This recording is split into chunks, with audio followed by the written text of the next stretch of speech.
I am the Tofu Golem. Please enjoy the video. In this video, I will show how to make a circle guard mask. First, let's gather our materials. You'll need a clear plastic sheet, preferably one that is 8 by 10 inches or larger for the main shield. Also, grab some elastic bands, a soft foam strip for comfort, a pair of sharp scissors, a hole punch, and a marker.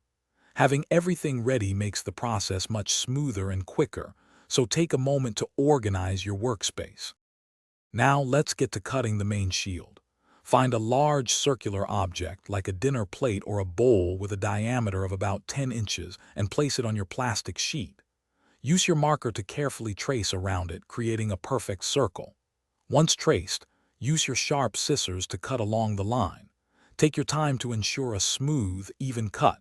If there are any rough edges, gently smooth them with fine grit sandpaper.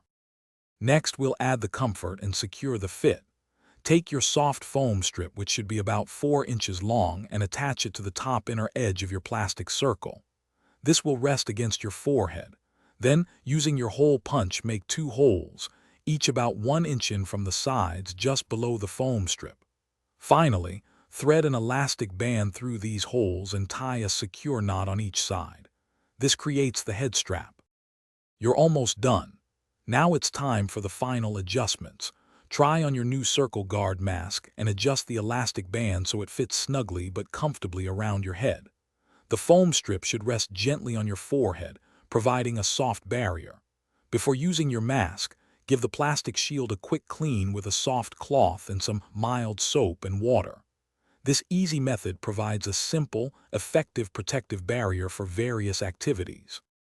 Thanks for watching. Consider subscribing if we helped you today.